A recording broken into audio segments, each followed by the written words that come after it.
This is probably one of the hardest photos to look at. For a while, it was almost like it played in my head over and over.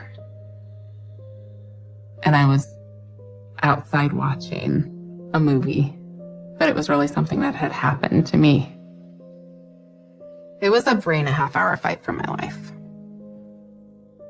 I still remember the noise of the crunching of the knife going in my skull. And I remember just thinking, okay, I guess this is my time. I'm going to go home and meet God. If I hadn't fought like hell, I wouldn't be here today.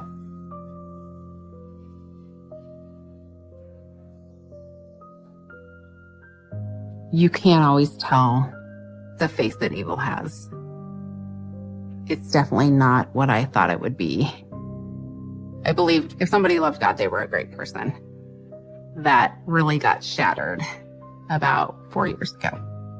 When they say that love is blind, it really is a true statement. And looking back, I think, how could I have not seen what a monster he was?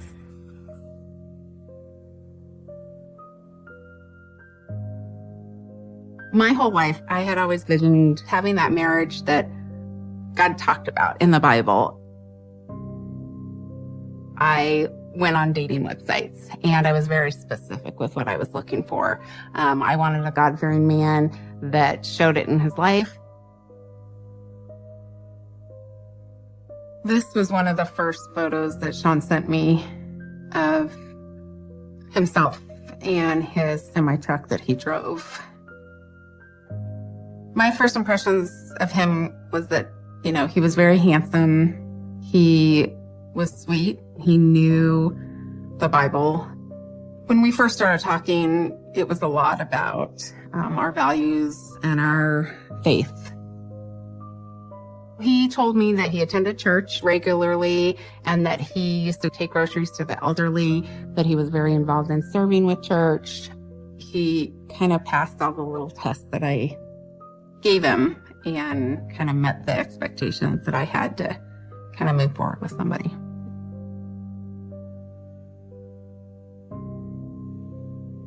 I was really kind of starting to think that, this is maybe a person God had brought into my life. But he's the person that taught me there was evil in the world.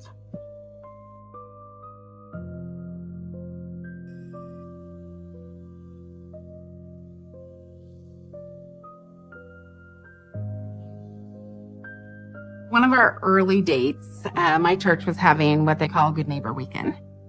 Everybody goes out and kind of serves. We're like the hands and feet of Jesus. This was the photo that him and I took at the Good Neighbor Weekend when we volunteered together. And I had invited him to come with me.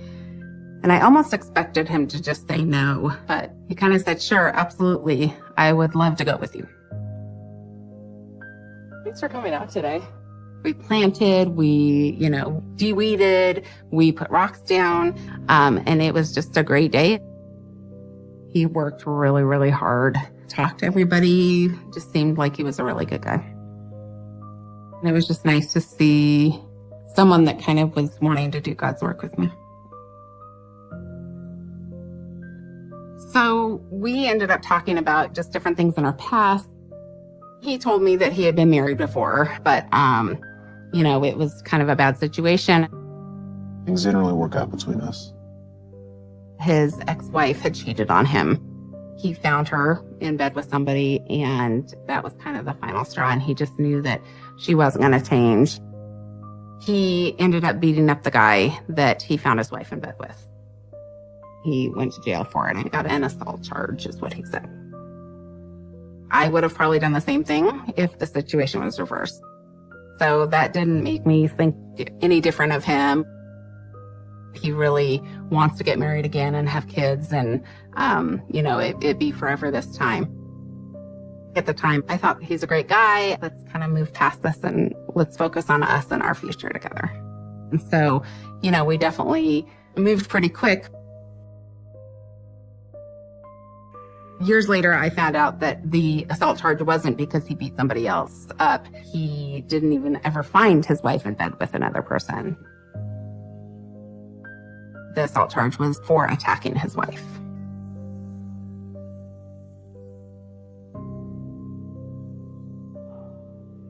I never really saw what a healthy relationship looked like because I didn't have a father. And so I didn't know how a man was supposed to treat a woman or what he was supposed to say.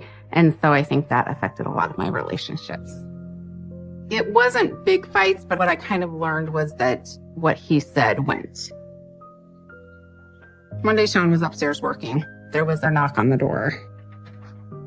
And it was one of the contractors. And I went upstairs to get Sean because he hadn't heard the door. We came downstairs and he started talking to the contractor. Yeah, thank you. Then, the contractor ended up leaving because he got what he needed.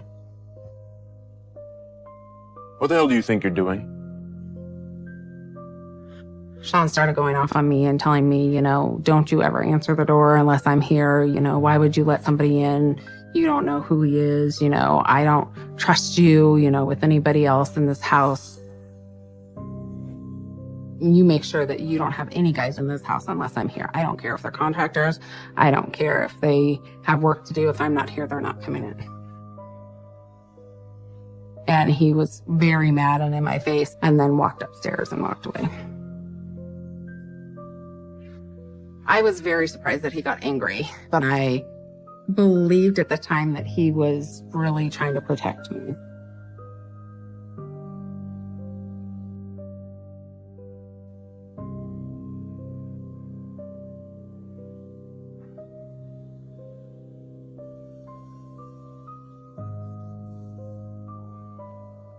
Our first session, I would bring up something and then he would overtalk me, say, that's not how it went. This is how it went.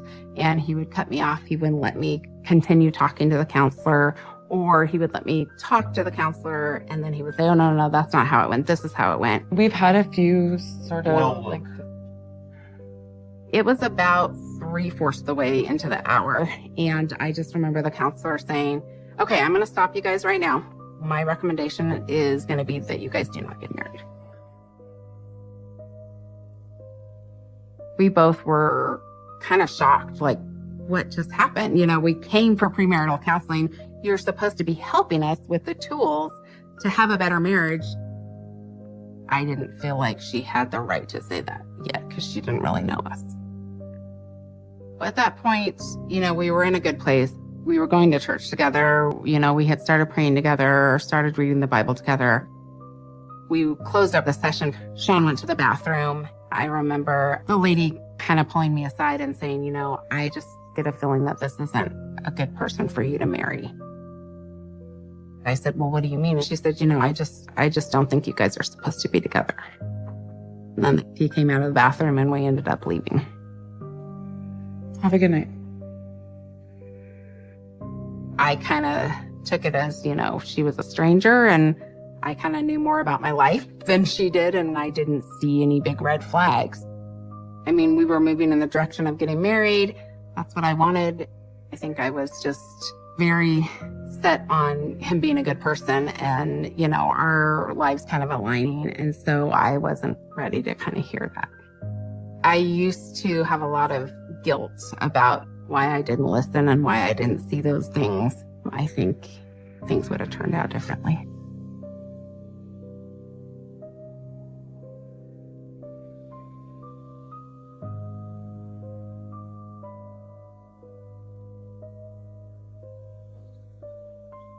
Sean would just get to a point where he would explode and he couldn't kind of handle his emotions anymore. It really did concern me. We started arguing more and have more altercations. I was starting to really wonder if this was a relationship that I wanted. I said, I think we kind of need to discuss what the counselor said and how we're going to kind of move forward. There's been things that haven't been the greatest lately. And so I think that we need to make a decision to kind of go our separate ways. He ended up going into the bathroom. And He was in there for a little while. I remember hearing the bathroom door open, and I remember seeing blood just pouring down his arm from his elbow to his wrist. It was kind of terrifying. What did you do? And he told me that he had cut his arm with a box opener. He got mad and he ran out the front door when he just got in the car and drove off. I was so shocked. I didn't know what to do. And so I called his mom. His mom said, all I can do is tell you to run. And I was like, what do you mean? And she goes, that's all I can say. And kind of hung up.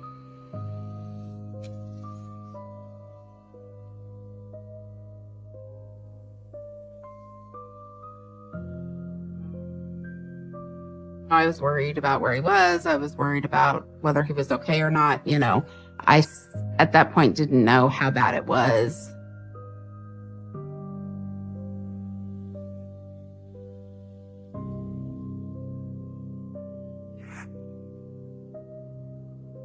I was sitting on the couch when he came home. It was almost kind of a relief when I saw him and he was okay. Where have you been? I just needed to clear my head. I went and got kind of a cloth to kind of wipe the blood off, and it really wasn't a deep cut. I just asked him, why would you do something like that? He explained that, it was something that he had did because he was scared he was going to lose me. I just can't stand the thought of us not being together. He believes that kind of God put me in his life and we're supposed to get married. He knew that, I would feel bad for him, and that's kind of why he did it. And I had found a person that knew how to manipulate and prey on someone that wanted to be in a relationship. And I think looking back, I could even yell at myself and say, why did you stay? But when you're in it, it's not that easy. When you're in it, you don't see the things you see looking back. Looking back, I see everything. We are supposed to be together. It's not what your mom thinks. I told him that, I had spoke with his mom, and his mom said to just run. I asked him what that meant. He told me, I'm not surprised that she would try to sabotage something that's going good in my life. She typically does that in my life. He definitely preyed on my sympathy. My desire to be in a relationship helped me overlook any doubt that I had. Don't let her come between us. It makes me shocked that, I believed him and that I didn't see kind of the manipulation that was going on.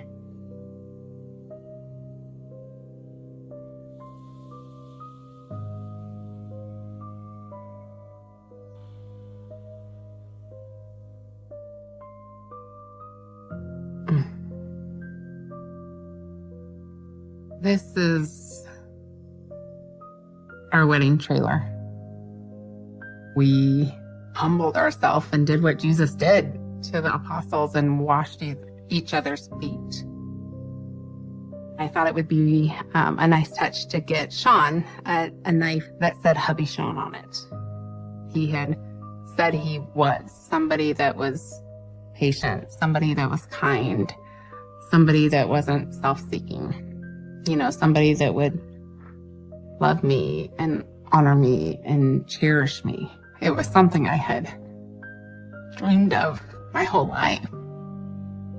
And instead, I got somebody that lied to me, that was angry, that made me feel worthless. He had me fooled as to who he really was.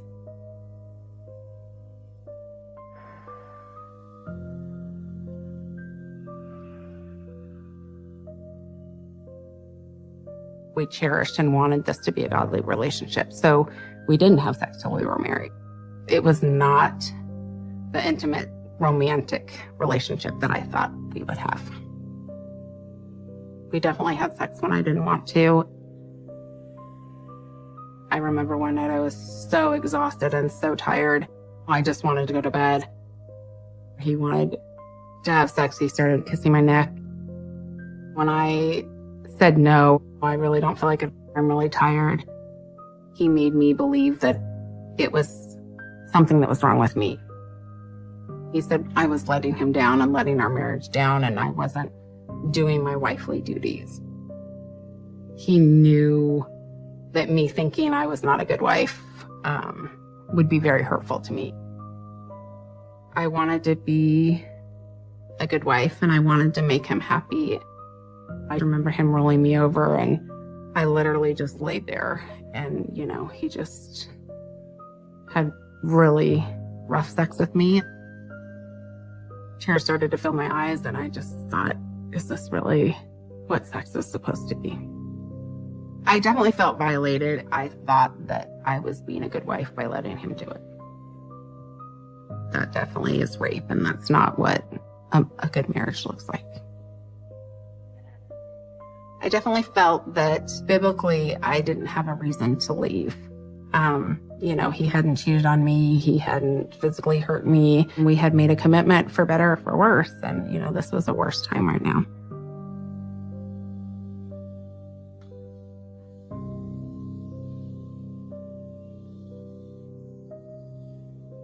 Things kind of started taking a turn for the worse. He never liked to kind of work through things or talk about things. He would get mad and scream and yell and walk away. I noticed whenever his temper flared up, he would disappear into the basement. One night, we had gotten into a big argument, and he went down in the basement. He was there all night and then came up. He went to work. I went downstairs, and I looked around the corner and saw the big black punching bag that had my name spray painted on it, Sarah. And I just, was in shock. This is a photo of our basement. I remember this like it was yesterday. To know that he was punching something that had my name on it was kind of scary.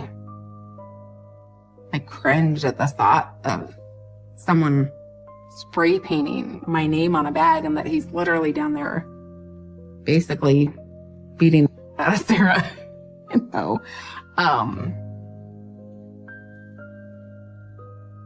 It's just kind of sick.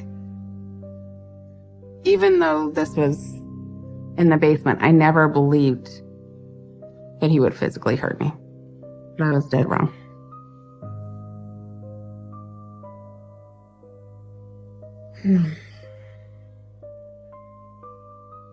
I didn't understand why my name was on a punching bag. When he finally came home, I asked him about it. And again, he kind of brushed it off like it wasn't a big deal. He said, well, it's better that I hit the punching bag than I hit you. And I thought, well, I guess that makes sense. We had kind of made the covenant of marriage. And so it was so hard for me to be okay with walking away because he hadn't physically hurt me.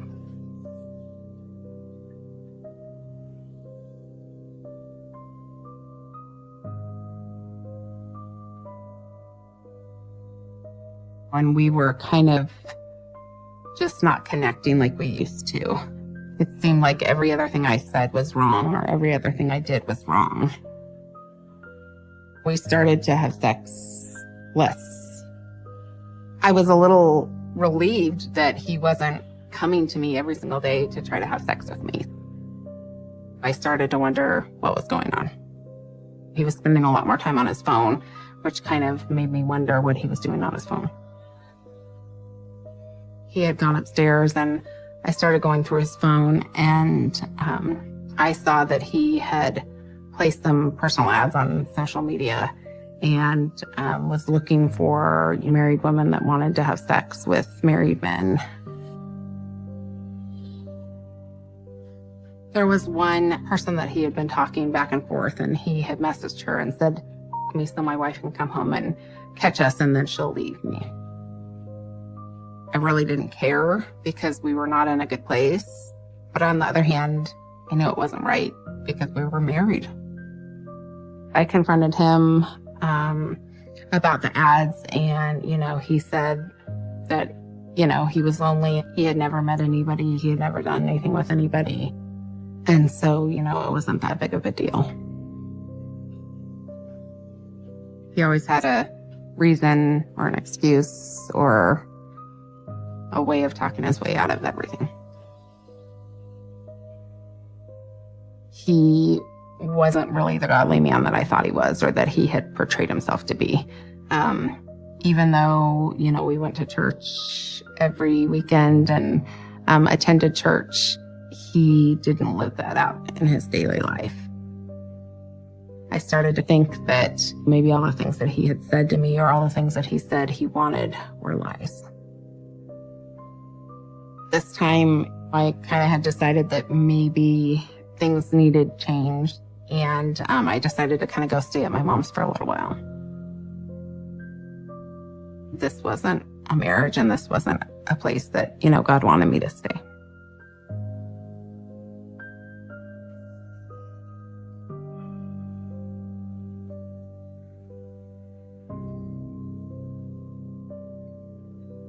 So this is the hood of my car.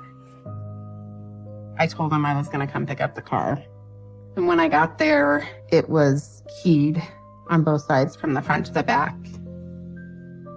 And on the hood, he wrote "bitch" in a key mark. It made me sick to my stomach. I don't really understand what kind of person would do something like that to someone's vehicle that they loved. This just kind of shows the type of vindictive and sick person he was. He knew what he was doing every second and every moment that he did this.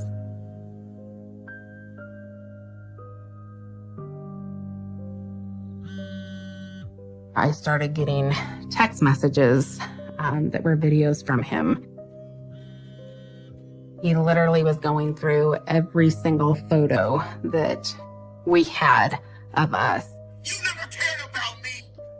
Talking about the memory and talking about that it was a lie and that he hated me and why would I say these things and I never really loved him. And he literally would rip the photos up and he would throw it in a trash can. None of this meant anything to you. He was getting meaner and nastier with what he was saying, and he just kept sending them. Or I had to literally turn my phone off because I couldn't sleep. When I woke up, I turned my phone back on and, had 30 plus videos of him continuing to do what he was doing. He just wanted power over me and was realizing he didn't have any more power. I had really started to realize who he was and the manipulation that he was doing. That was the wake-up call I needed.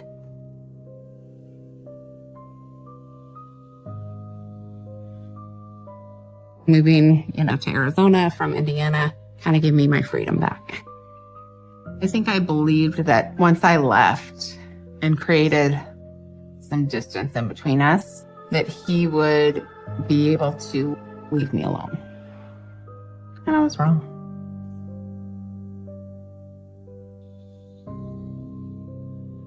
I had become so isolated and confined. And so I had to figure out what I liked again, what my hobbies were, what my passions were, and what I wanted to do in life again. I didn't have anyone that was telling me who I could and couldn't hang out with. I could go do things with my friends when I wanted to. And I was really working on a lot of personal development and self-growth. So I had done photography before, and I decided to update my online accounts for my photography business. I got a text message from someone saying that they would like for me to do their engagement photos. And it was a pretty big hike out to the actual point that they wanted to take the pictures at. I looked it up, and it was about a 2.5-mile hike. I overbid the job because I had to bring all my gear out there, and I'm not a hiker. I was really surprised when they accepted the bid. A little bit later, I get a text, and it said, "We know some friends of you and, your husband's. Your husband's a really good guy, and we don't know why you would leave him." So that immediately triggered a light bulb. Like, has to be Sean. I thought me leaving would just help him understand that I was done. But he wouldn't leave me alone. I said, I had something come up and I can't do the shoot for you guys. Knowing Sean and all the things that he had done in the past, I wouldn't put it past him to go to this low to figure out what I was doing. Looking back on that, I really feel like I came extremely close to death. He could have lured me out to that location, and he would have easily killed me.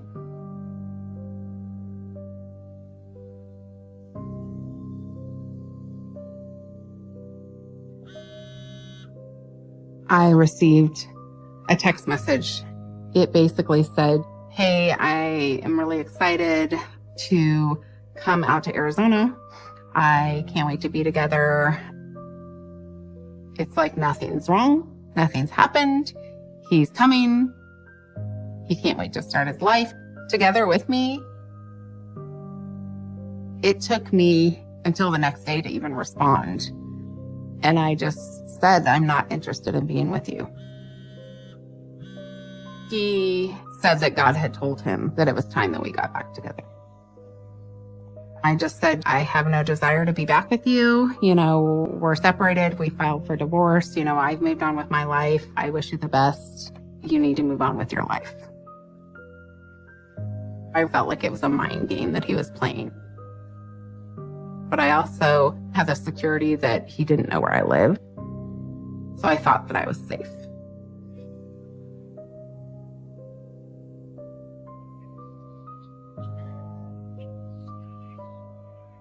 He told me that he already knew where I lived, and this was the picture that came next.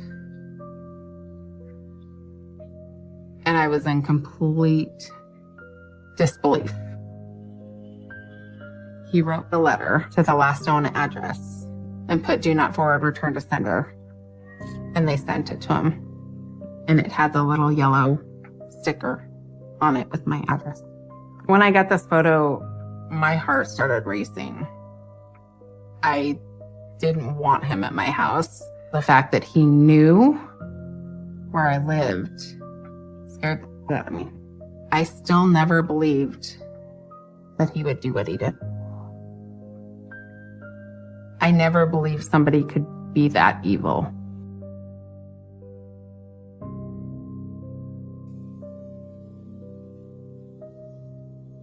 September 15th, 2018, I did my morning routine, opened the door, and as I opened the door, Sean was standing around the corner. He had a can of bug spray and sprayed me in the face with it. I fell on the floor, and he got on top of me. I started screaming, "Sean, what are you doing? Stop, stop. What are you doing, Sean? Sean, stop. What are you doing?" He told me he had been stalking me and watching me for weeks. He told me that he wasn't happy and I was, and he couldn't deal with it. He said that he wanted closure. He pulled out a knife and he said, "Do you remember this?" And it just so happened to be the knife that I gave him on our wedding night that was inscribed and said, "Hubby Sean." He told me that he came to kill me, that he was going to cut me up into pieces and put me in a suitcase and drive off a cliff and commit suicide, and I believed every word he said. I was scared for my life. I knew that I was going to fight like hell to survive.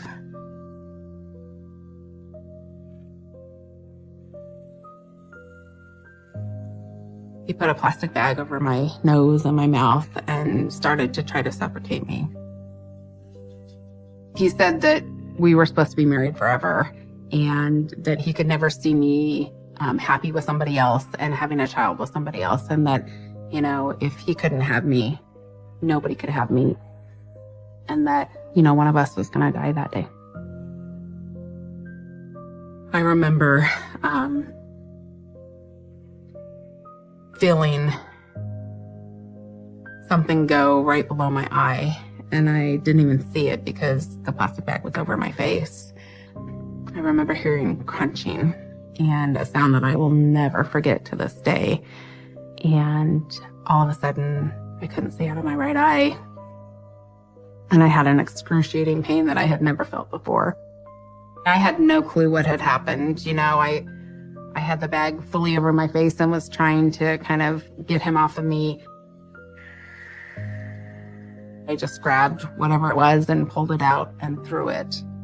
I remember clawing at the plastic bag and trying to breathe as the bag went in and out, you know, with my breath. It was trying to suffocate me. And I remember just my breath was getting really shallow and my body was starting to get lethargic. And I remember just thinking, okay, I guess this is my time. I'm going to go home and meet God.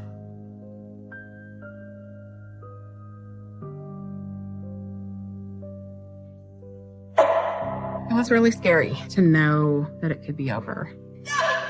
You know, I felt like I wasn't done with being here, and just to be grasping for air and not being able to catch my breath and feeling my body almost go limp was the scariest thing I've ever experienced.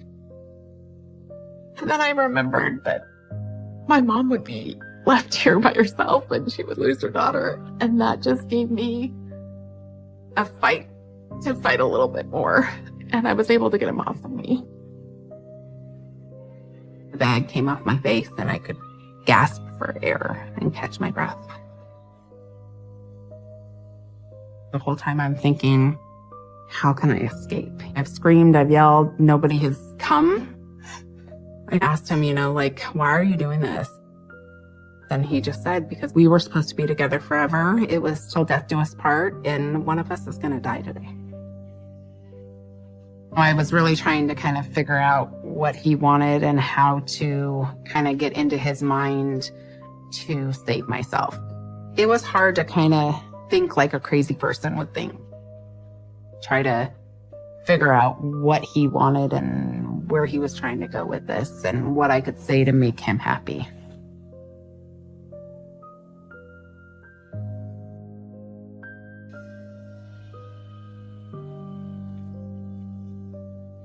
I was able to convince Sean that I was unhappy and didn't want to live without him. And that pretty much all this had been a show, and I missed him and I really loved him and I wanted to be with him. I said, why don't we go get some ice cream? Because it was something that we had done before. And in that moment, I had kind of passed that test for the time. He said, okay, well, that sounds like a good idea, but, you know, I want to make love one more time before. I thought to myself, well, I'm definitely not going to say no because, you know, I've kind of been through this. And so I went into the bedroom, lay down on the bed.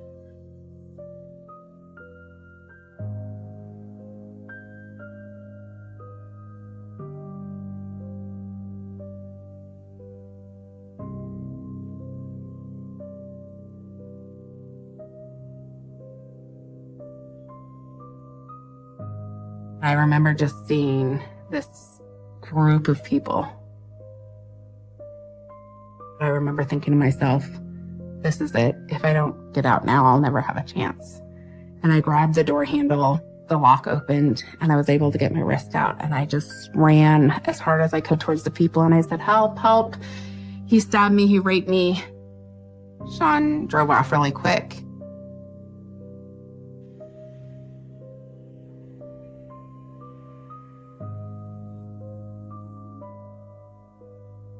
This probably was a day or two after I'd been attacked. My face has been cleaned up. There's not blood.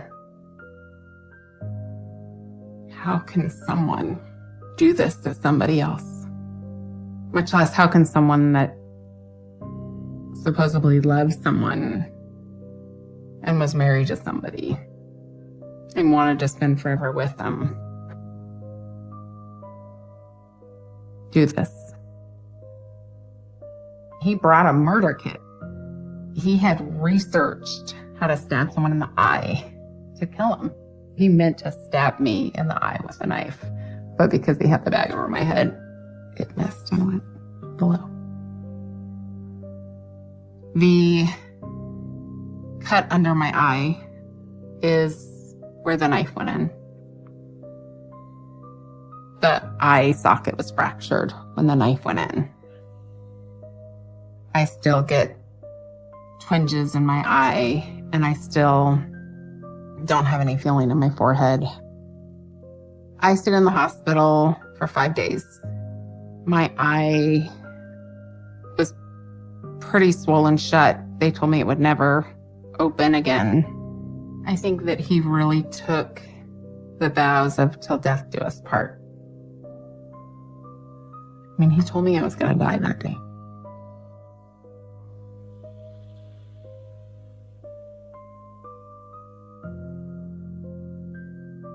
This is a photo of Sean in his wardrobe for the rest of his life.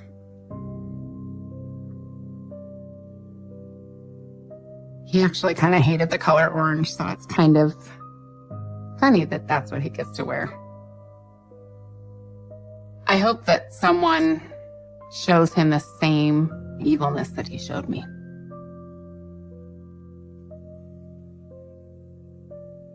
I mean, this is such a different photo than the person standing in front of the blue truck in the first photo he sent me. I don't think he was ever capable of being a kind, loving, godly husband. I will always look over my shoulder. Even though he's been sentenced to life, he could get out in 25 years. If he ever gets out, it'll be the scariest day of my life.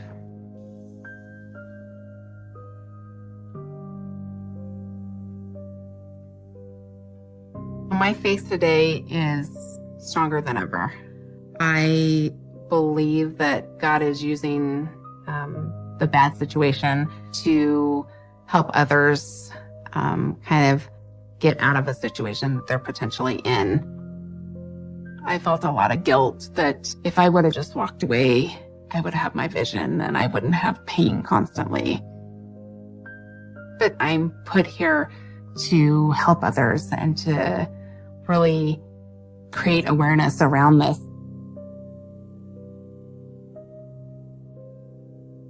I believe that he was a fraud the entire time, that he never really loved me and he never really came into this relationship wanting the same thing I wanted. I think the fact that I didn't have a father figure in my life and I didn't know what a healthy, good relationship looked like really made me vulnerable. He definitely found somebody that he could prey on. Looking back, I wasn't strong enough to walk away when I saw that first red flag. Even though he's locked up, I have learned how to protect myself. I carry a weapon with me. It's a life that I never thought I would live. It's It's not just a dark alley where someone evil is going to be. It could be somebody that's sitting right next to you, and you have no idea what they're thinking. Tara was my daughter. She was a human being. She had dreams. Something happened in the house. Everything that they pointed to trouble. She was involved in quite a struggle, but we really did not have a clue if she was still alive or not.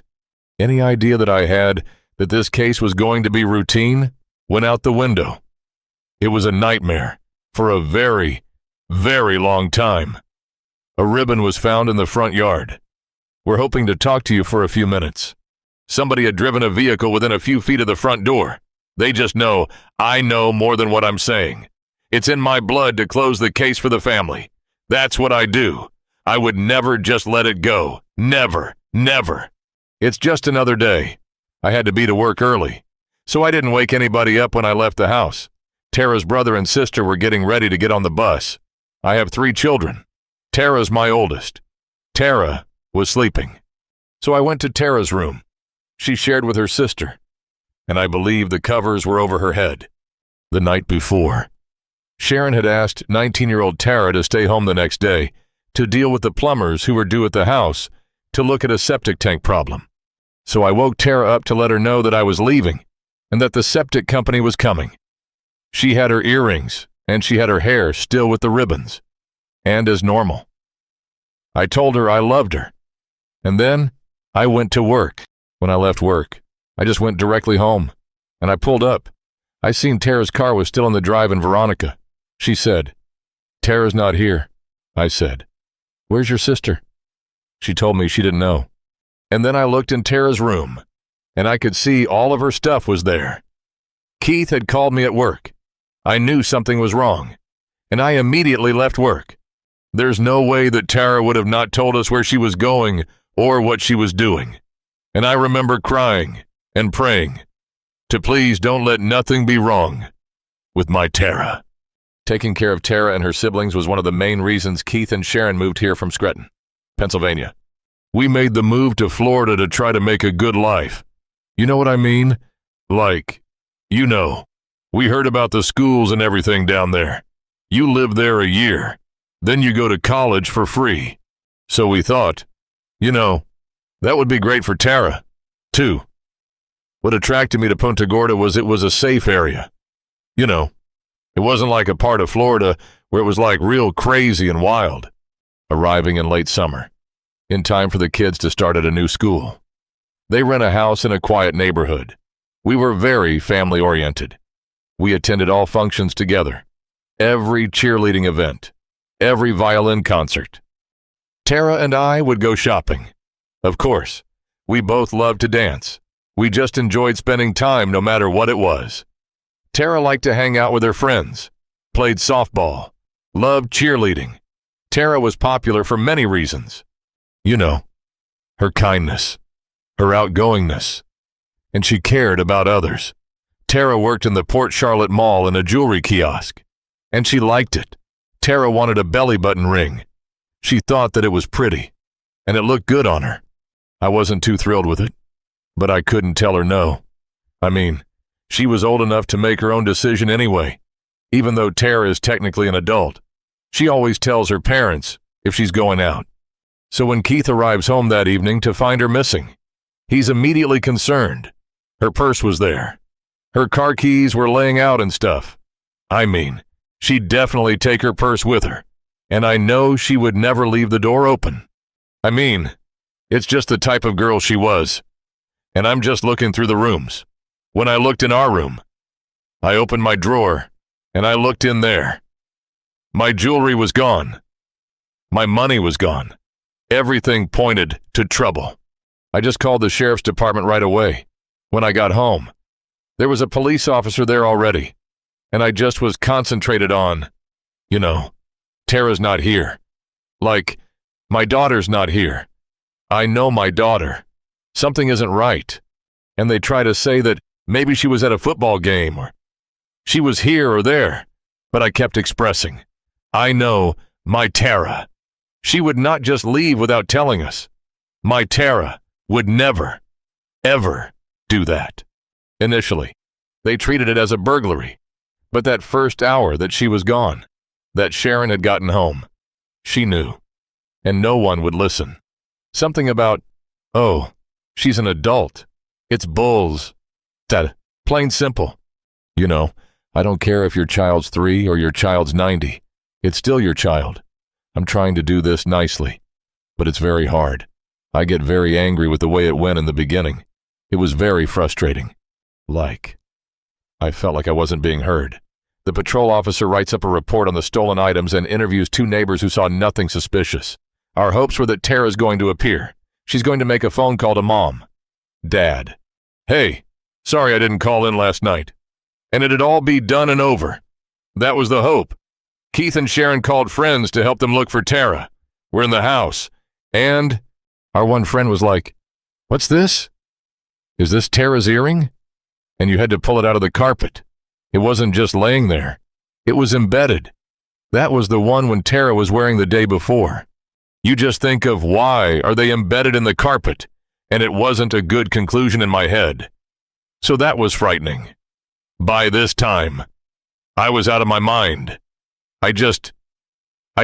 Someone help. I just wanted help. Help me. Help. Help. Help me. Somebody help me. That first night was amazing. The night from hell, I guess you could say. Because there was no sleeping at all. We just kept staring at and listening. And you're just looking, and you're waiting. Every time a car would drive by, my head was out the window. You open the door to see. Just thinking. Hoping somebody's dropping her off and she's late or something. But I was just hoping she'd come home and say, "Sorry about the mess." We had no idea what happened. The wheels are just spinning, but nothing's coming out of it. I knew from that car ride home. But at the same time, my heart and mind are like, no way, maybe, you know, just, you know, just maybe. Maybe she's somewhere. I just kept calling it. I even called friends in Pennsylvania. You do whatever you have to do. You call whoever you have to call. And I was grasping at any straw that I could find. Was being worked as a burglary case. And the next day, Tara still had not showed up back home. Any idea that I had that this case was going to be routine went out the window. After a long, sleepless night, Sharon files an official missing persons report. It was such devastation because who wants to do that? And there was so many emotions that I had. I don't even know. Sergeant Brian Harrison searches the house for any signs of a struggle. I recall walking into the bedroom, and you could observe the mattress and box spring were slightly separated from one another. And we could see somewhat looked like shoe or scuff marks on a dresser, which indicates to me a potential struggle. There was no blood, but that doesn't mean that there has to be blood in order for there to be foul play. He finds another red flag in the front yard. At the front of the house, there was a small palm tree near the front door that was pushed over, and on either side of it was tire tracks, indicating to me that somebody had driven a vehicle into the front yard. And it was just within a few feet of the front door. It certainly raised the level of concern. Let's secure this scene. All hands on deck. And let's find Tara. Something happened in the house, and there were some things found in the house. But they came up with 0 forensics that were related to the actual crime. So that led to that somebody may have come and intentionally cleaned up. A closer search of the yard turns up a worrying piece of evidence. A ribbon was found in the front yard. Same type of ribbon that Tara wore in her hair. That would lead me to believe that that came out of Tara's hair, and she was carried out the front door, and probably it fell out of her hair. That was the most reasonable scenario I could come up with. The search for the missing teen intensifies. We had different teams to help us with the searches. We used extensively cadaver dogs. We used horseback. And we would organize searches too. Sometimes we would get a tip. Hey, I saw something out here about that time. Or I've seen buzzard or animal activity. We would check every one of those. We really did not have a clue where Tara was, or how she disappeared, or if she was still alive or not. We just did not know at that point. Police interviewed Tara's friends and neighbors, hoping to establish the events leading up to her disappearance. A tip was received that Tara was seen with a boy at the football game. The detectives, of course, jumped right on that. They did run the lead down, but it turned out that it wasn't the Tara that we were looking for. We had tons of leads come in. I don't know how this one in particular got twisted around, but twisted information we've lived with every day, all that has to be followed up, no matter how far out it seems, so it's very time-consuming. It turned out Tara had been out the night before to a club, and we talked to some of her friends that she had gone to the club with, and they all indicated Tara was there, and Tara was fine. Sharon contacted Tara's work. Her friend had told her that Tara had called her around 12:07. They talked on the phone for 10 or 15 minutes. Tara planned to come pick up her check, go to the bank. Tara would have had to have left her home probably by no later than 3 o'clock, but she never left the house. So we were able to establish a timeline of windows of opportunity. This crime had to occur between a certain time in the morning and 3 o'clock in the afternoon. Next, investigators turned their attention to the septic tank workers who were due at Tara's house that day. This is an older neighborhood, so everybody's on septic. I think we'd had a lot of rain, and a lot of the systems were backing up. Numerous septic tank companies had been in and out of the neighborhood pumping out the tanks.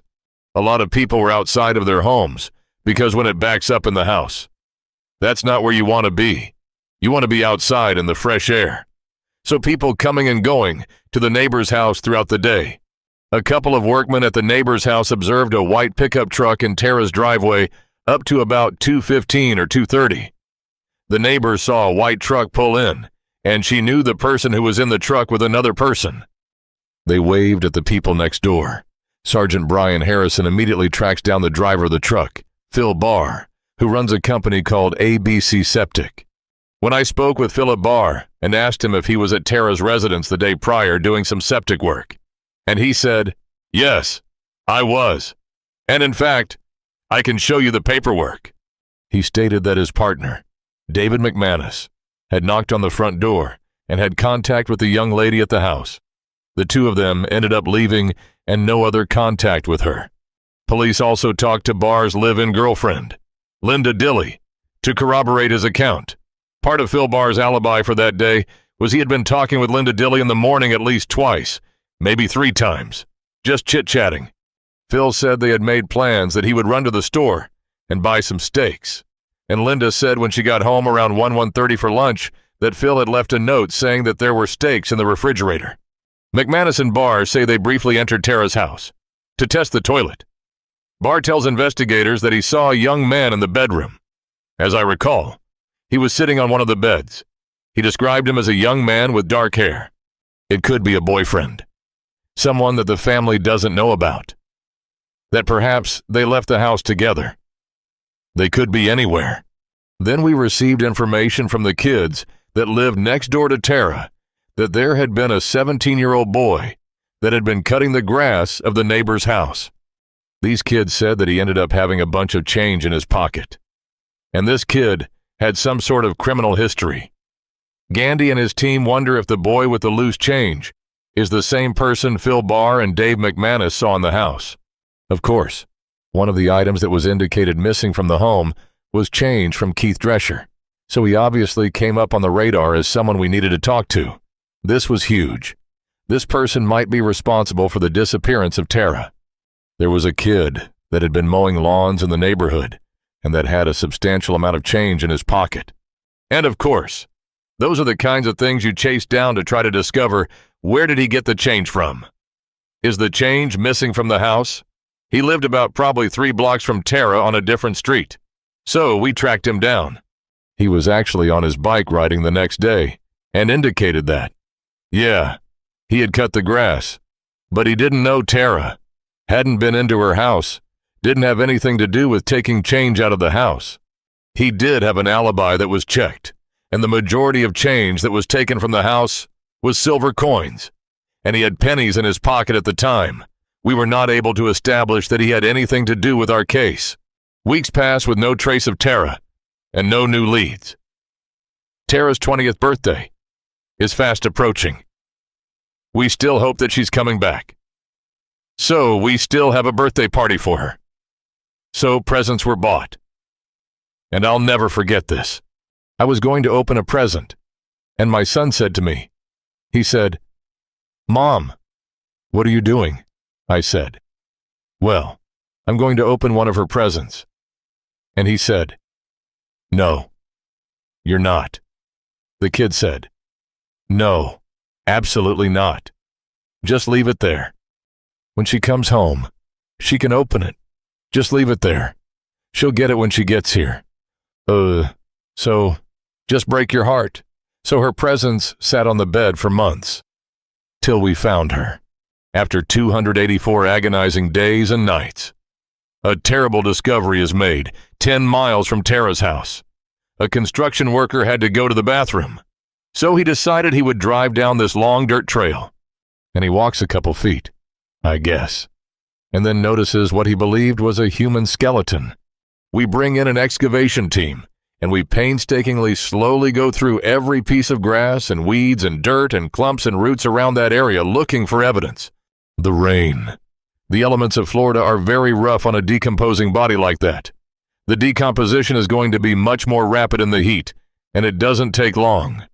You've lost physical evidence, and being able to determine exact cause of death. It can become very difficult. We found the skull.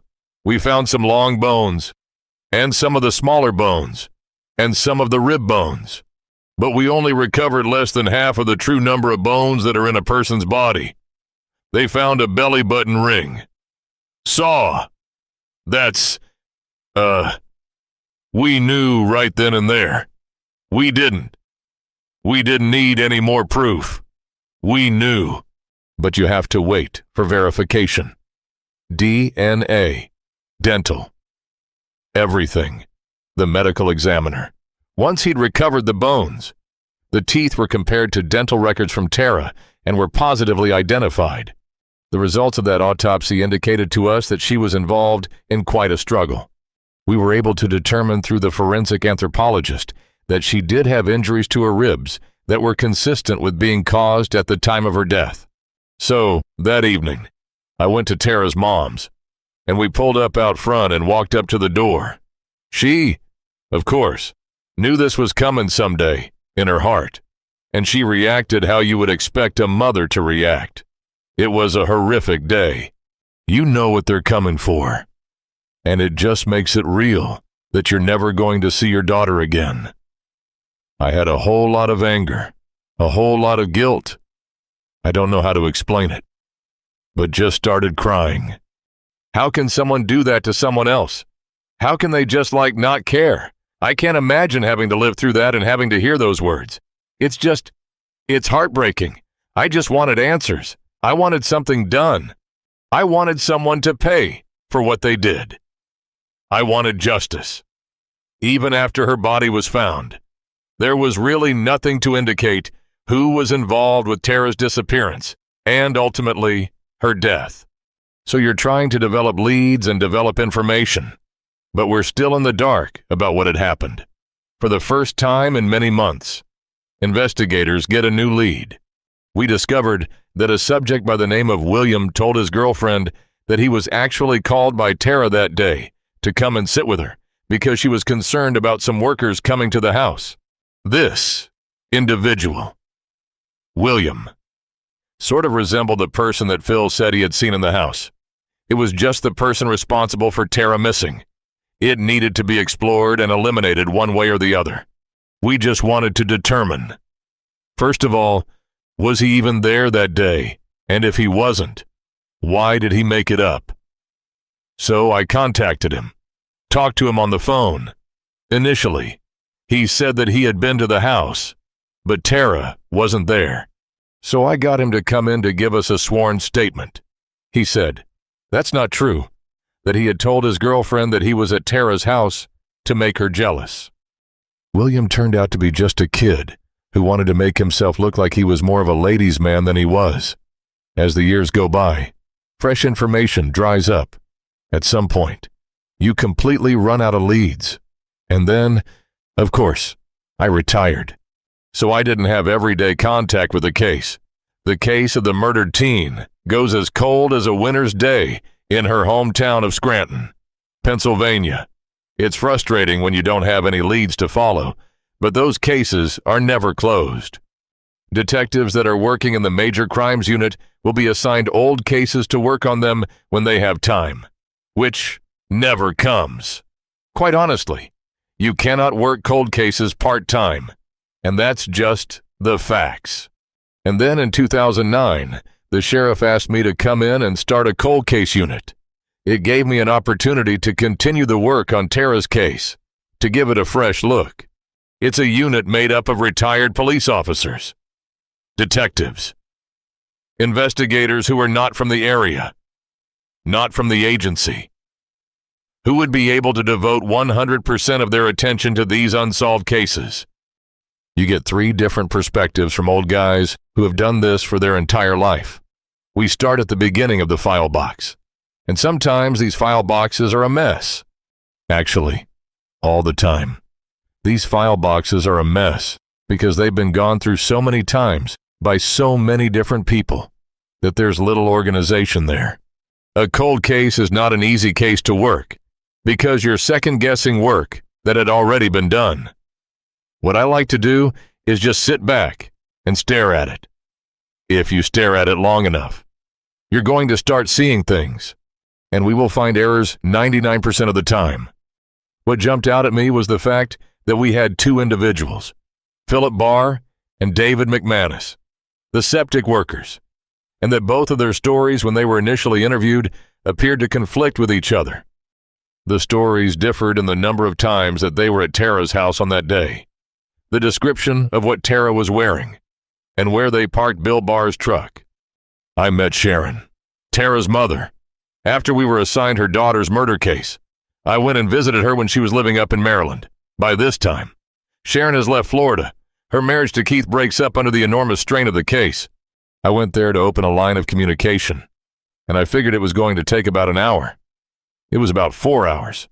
A very emotional time. And truly this woman was devastated. I felt like if I were Sharon, I wouldn't believe a word we were saying because of all the years that had gone by. I was just like, you know, listening to him, because I've heard a lot of, we're going to do this, you know. I heard all that. So he said, we're going to treat Tara as our own.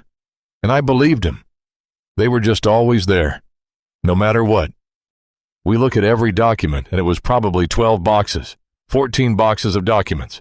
Took a long time, probably 6, 7 months. Kurt and Mel zeroes in on the statement of the neighbor who saw the white pickup at Tara's house on the day she vanished. I discovered that in the interview of the next-door neighbor.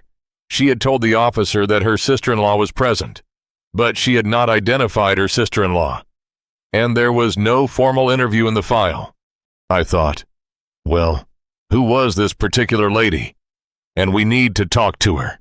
The investigators tracked down the neighbor's sister-in-law, and she saw a lot more than what the neighbor saw. She witnessed both Philip Barr and David McManus, the septic workers, walk through the front door of Tara's house. This was Tara's house. This witness observed the white pickup truck with Barr and McManus arrive at this house 2 different times, was sitting right here where this orange cone is. So she had an unobstructed view. That sago palm was run over by Barr's truck when the witness saw them back up to the front door and open the tailgate. So that all tied in together and made complete sense. The first time. They seemed like they were happy. The second time she saw them. When they backed the truck up, there was an obvious demeanor change. She said that they looked like they were sweaty and looked like they were frantic, in a hurry. Once we interviewed this witness, we were extremely excited. It was a game changer. Prosecutors believe they now have enough evidence to charge the 2 septic workers who were questioned early on in the investigation.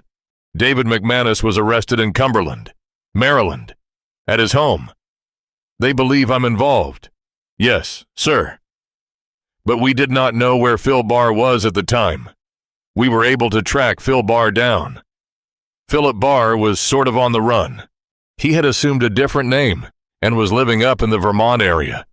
We theorized that he was up in that area so he'd be close to Canada in case he ever felt we were getting too close. The Marshal Service said that when they knocked on the door, he basically tried to get out the back door of the trailer, but they had marshals around the back. They arrested him there. I didn't do anything. How the hell can they arrest me when I didn't do anything? It was an awesome feeling that they were behind bars. I was very, very happy. And in the same sense, you're a little scared, because you want to make sure you get the conviction. I was confident in the case that we had, but you just never want to get too overconfident. You could have one juror on there that just refuses to believe anything, and that could throw the whole thing in a tailspin. This is a difficult case. We gave the state attorney a commitment that we would work hand in hand with their prosecution team all the way through to the verdict. As detectives prepared the case for trial, they stumbled across another piece of damning evidence. Back in 2002, Phil Barr was incarcerated in a county jail for unrelated charges to the Tara case. A jail call was then made by Phil Barr to Linda Dilley. Press 9 to accept. Hey, hello, yeah. Linda was Phil Barr's girlfriend. She was mad at him as usual about, why he was in jail. And she was mad about the whole thing with Tara. They just know I know more than what I'm saying. And I totally expect to eventually be arrested for some sachem. And I'm so sick of that girl missing. I hope that girl is laying someplace dead in the middle of the wood, rotting away with ants beating her eyes out. When we got the tape of the jail call, it was extremely disturbing. How dare she talk about my daughter like that? To be quite honestly, really just pissed me off. That tape just fired everybody up. After hearing the prison phone call, the cold case team takes a closer look at the statements Phil Barr and his girlfriend Linda Dilley gave when Tara vanished. Back in 2001, they both said they were on the phone together throughout the day, making it impossible for Barr to commit murder. The detectives back then subpoenaed the cell phone records for those two numbers, but there was no information about Monday, October 1st on those records.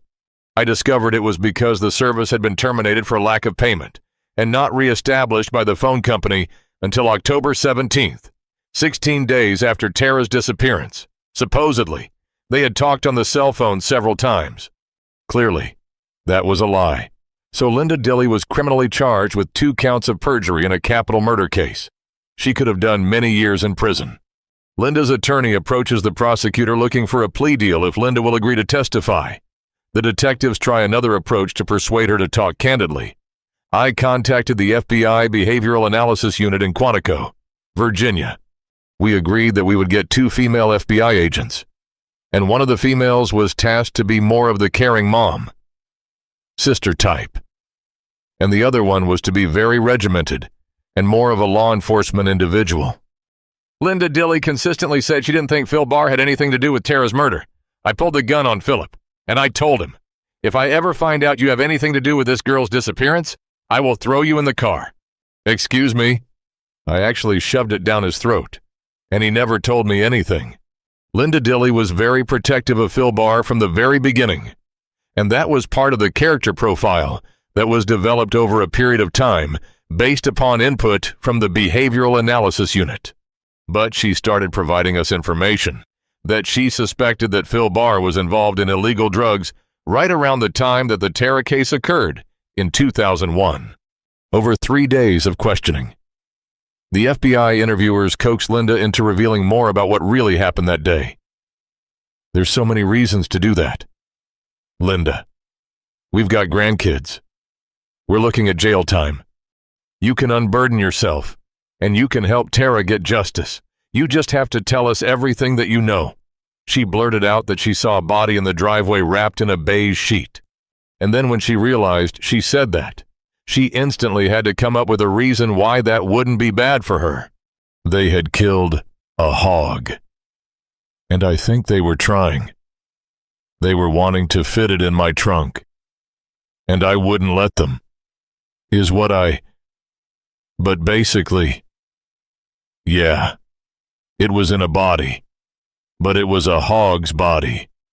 Then she talked about how Barr approached her on the 1st or the 2nd of October after the murder and asked her how to get rid of blood and how to get rid of DNA. None of this was ever mentioned to the investigating officers back in 2001.